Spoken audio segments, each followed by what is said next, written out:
ಖರ್ಗೆಯ ಒಂದು ಕರ್ಮಭೂಮಿಯಲ್ಲಿ ಆರ್ಎಸ್ಎಸ್ ಪಥಸಂಚಲನಕ್ಕೆ ಈಗ green signal ಸಿಕ್ಕಿದೆ. ರಾಜ್ಯದಲ್ಲಿ ಆರ್ಎಸ್ಎಸ್ನ ಒಂದು ಪಥಸಂಚಲನದ ಜಟಾಪಟಿ ನಡೀತಾ ಇದೆ, ಅದು ಮುಂದುವರಿತಾ ಇದೆ. ಹೀಗಿರುವಂತಹ ಒಂದು ಸಮಯದಲ್ಲಿ ಖರ್ಗೆ ಒಂದು ಕರ್ಮಭೂಮಿಯಲ್ಲಿ ಪಥಸಂಚಲನಕ್ಕೆ ಗ್ರೀನ್ ಸಿಗ್ನಲ್ ಸಿಕ್ಕಿದೆ.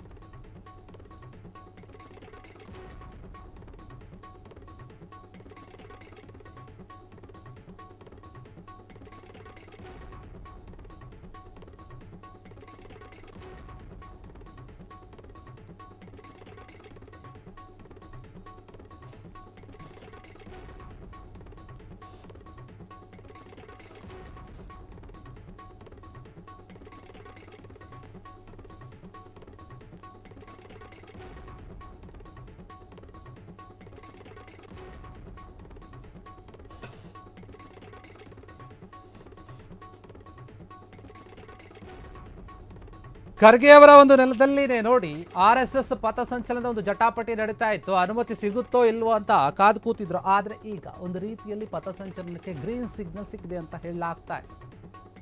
ಆರ್ಎಸ್ಎಸ್ ಪಥಸಂಚಲನ ವಿವಾದ ದೊಡ್ಡ ಮಟ್ಟದಲ್ಲಿ ಎದ್ದಿದೆ. ಇದರ ನಡುವೆ ಈಗ ಎಐಸಿಸಿ ಅಧ್ಯಕ್ಷ ಆಗಿರುವಂತಹ ಮಲ್ಲಿಕಾರ್ಜುನ ಖರ್ಗೆ ಅವರ ಒಂದು ಕರ್ಮಭೂಮಿಯೇನು, ಜನ್ಮಭೂಮಿಯೇನು, ಅಲ್ಲಿ ಗ್ರೀನ್ ಸಿಗ್ನಲ್ ಸಿಕ್ಕಿದೆ ಅಂತ ಹೇಳಲಾಗ್ತಾ ಇದೆ. ಗುರುಮಠಕಲ್ನಲ್ಲಿ ಆರ್ಎಸ್ಎಸ್ ಪಥಸಂಚಲನಕ್ಕೆ ಅನುಮತಿ ಕೊಟ್ಟಿರುವಂಥದ್ದು ಎಐಸಿಸಿ ಅಧ್ಯಕ್ಷ ಮಲ್ಲಿಕಾರ್ಜುನ ಖರ್ಗೆ ಅವರ ಒಂದು ನೆಲದಲ್ಲಿ ಗುರುಮಠಕಲ್ನಲ್ಲಿ ಆರ್ಎಸ್ಎಸ್ ಪಥಸಂಚಲನಕ್ಕೆ ಅನುಮತಿಯನ್ನು ಕೊಡಲಾಗಿದೆ. ಈ ಒಂದು ಪಥಸಂಚಲನದ ವಿಚಾರ ಸಾಕಷ್ಟು ಚರ್ಚೆ ಆಗ್ತಿತ್ತು, ಬೇರೆ ಬೇರೆ ಸಂಘಟನೆಗಳು ಕೂಡ ಬಂದಿದ್ವು. ಈಗ ಅಲ್ಲಿ ಗ್ರೀನ್ ಸಿಗ್ನಲ್ ಕೊಟ್ಟಿದೆ ಅಂತ ಹೇಳಲಾಗ್ತಾ ಇದೆ. ಅಕ್ಟೋಬರ್ 31ರಂದು ಗುರುಮಠಕಲ್ ಪಟ್ಟಣದಲ್ಲಿ ಆರ್ಎಸ್ಎಸ್ ಪಥಸಂಚಲನವನ್ನು ಮಾಡೋಕೆ ಎಲ್ಲ ರೀತಿಯ ಒಂದು ಸಿದ್ಧತೆಗಳನ್ನು ಮಾಡಿಕೊಳ್ಳುತ್ತಾ ಇದೆ. ಅಲ್ಲಿ ಅನುಮತಿ ಸಿಕ್ಕಿದೆ ಅಂತ ಹೇಳಲಾಗ್ತಾ ಇದೆ. ಜಾಥಾಗೆ ಷರತ್ತುಬದ್ಧ ಒಂದು ಅನುಮತಿಯನ್ನು ನೀಡಲಾಗಿದೆ. ಕೆಲವೊಂದು ಷರತ್ತನ್ನು ವಿಧಿಸಿರುತ್ತೆ ಅಲ್ಲಿನ ಆಡಳಿತ ಮಂಡಳಿ, ಜಿಲ್ಲಾಡಳಿತ ಹೇಳಿರುತ್ತೆ ಯಾವ ರೀತಿ ಏನು ನಡ್ಕೊಳ್ಬೇಕು ಅಂತ. ಯಾದಗಿರಿಯ ಒಂದು ಜಿಲ್ಲಾಡಳಿತ ಏನಿದೆ ಆರ್ಎಸ್ಎಸ್ ಪಥಸಂಚಲನಕ್ಕೆ 10 ಷರತ್ತುಗಳನ್ನು ಹಾಕಿರುವಂಥದ್ದು. 10 ಷರತ್ತುಗಳ ಅನ್ವಯ ನೀವು ಪಥಸಂಚಲನವನ್ನು ಮಾಡಿ, ನಾವು ಹಾಕಿರುವಂತಹ ಷರತ್ತುಗಳನ್ನು ಮೀರೋ ಹಾಗಿಲ್ಲ ಅಂತ ಹೇಳಿ ಜಿಲ್ಲಾಡಳಿತ ಹೇಳಿದಿರೋದು. ಯಾದಗಿರಿ ಜಿಲ್ಲಾಧಿಕಾರಿ ಹರ್ಷಲ್ ಬೋಯರ್ ಏನಿದ್ದಾರೆ ಷರತ್ತು ವಿಧಿಸಿ ಅನುಮತಿಯನ್ನು ಕೊಟ್ಟಿರುವಂಥದ್ದು. ಅಲ್ಲಿ ಸಾರ್ವಜನಿಕ ಆಸ್ತಿಗೆ ಹಾನಿಯನ್ನು ಮಾಡುವಂತಿಲ್ಲ ನೀವು ಹೇಳ್ತಾ ಇದ್ದಾರೆ ಅವರು. ನಿಗದಿತ ಮಾರ್ಗವಷ್ಟೇ ಪಥಸಂಚಲನಕ್ಕೆ ಬಳಸಬೇಕು, ಬೇರೆ ಯಾವುದೇ ಮಾರ್ಗದಲ್ಲಿ ಹೋಗೋ ಹಾಗಿಲ್ಲ.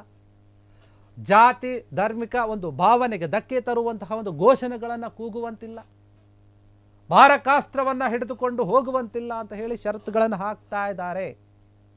ಖರ್ಗೆಯ ಕರ್ಮಭೂಮಿ ಅಂದರೆ ಖರ್ಗೆಯವರ ಒಂದು ಊರಲ್ಲಿ, ಜನ್ಮಭೂಮಿಯಲ್ಲಿ ಹೇಳ್ತಾ ಇದ್ದಾರೆ. ಆರ್ಎಸ್ಎಸ್ನವರು ನೀವು ಪಥಸಂಚಲನವನ್ನು ಮಾಡಿ ಅನುಮತಿಯನ್ನು ಕೊಡುತ್ತೀವಿ, ಆದರೆ ಅದಕ್ಕೆ ಕೆಲವೊಂದು ಷರತ್ತುಗಳೇ ಅದೇ, ಅದನ್ನು ನೀವು ಪಾಲಿಸೋದಾದರೆ ಮಾತ್ರ ನಾವು ಕೊಡ್ತೀವಿ ಅಂತ ಹೇಳಿದ್ದಾರೆ. 10 ಷರತ್ತುಗಳನ್ನು ಹಾಕಿ ಅನುಮತಿಯನ್ನು ಕೊಟ್ಟಿದ್ದಾರೆ. 31ನೇ ತಾರೀಕು ಮಾಡ್ತಾರೆ ಅಂತ ಹೇಳ್ತಾ ಇದ್ದಾರೆ ಪಥಸಂಚಲನಕ್ಕೆ. ಯಾದಗಿರಿ ಜಿಲ್ಲಾಧಿಕಾರಿಯವರು ಹೇಳಿದ್ದಾರೆ ಅಕ್ಟೋಬರ್ 31ನೇ ತಾರೀಕು ಮಾಡ್ತೀವಿ ಅಂತ ಹೇಳ್ತಾರೆ. ಅಂದರೆ ಇವತ್ತು 30, ನಾಳೆ 31. ಯಾದಗಿರಿ ಜಿಲ್ಲಾಡಳಿತ 10 ಷರತ್ತುಗಳನ್ನು ಹಾಕಿದೆ. ನೋಡಿ, ನಾವು ಯಾವ ಒಂದು ರೂಟಲ್ಲಿ ನೀವು ಹೋಗಬೇಕು ಅಂತ ಹೇಳಿರ್ತೀವಿ ಅದೇ ರೂಟಲ್ಲಿ ನೀವು ಪಥಸಂಚಲನ ಮಾಡಬೇಕು, ಬೇರೆ ಒಂದು ಜಾಗಗಳಿಗೆ ಹೋಗೋ ಹಾಗಿಲ್ಲ. ಬೇರೆಯವರ ಧರ್ಮದ ಬಗ್ಗೆ, ಧಾರ್ಮಿಕ ಭಾವನೆಗಳ ಬಗ್ಗೆ ಅವರಿಗೆ ಧಕ್ಕೆ ಆಗುವಂತೆ ಘೋಷಣೆಗಳನ್ನು ಕೂಗೋ ಹಾಗಿಲ್ಲ. ಸಾರ್ವಜನಿಕ ಸ್ಥಳದಲ್ಲಿ ನೀವು ಸರಿಯಾದ ರೀತಿಯಲ್ಲಿ ನಡೆದುಕೊಳ್ಳಬೇಕು. ನಾವು ಹಾಕಿದಂತಹ ಒಂದು ಎಲ್ಲ ಷರತ್ತುಗಳನ್ನು ನೀವು ನಿಭಾಯಿಸ್ತೀರಾ, ಒಪ್ಕೋತೀರಾ ಅಂದರೆ ಅನುಮತಿ ಕೊಡ್ತೀವಿ. ಯಾರಿಗೂ ಕೂಡ ಧಕ್ಕೆ ಆಗಬಾರ್ದು, ಯಾರ ಭಾವನೆಗಳಿಗೂ ಕೂಡ ಧಕ್ಕೆ ಆಗಬಾರ್ದು.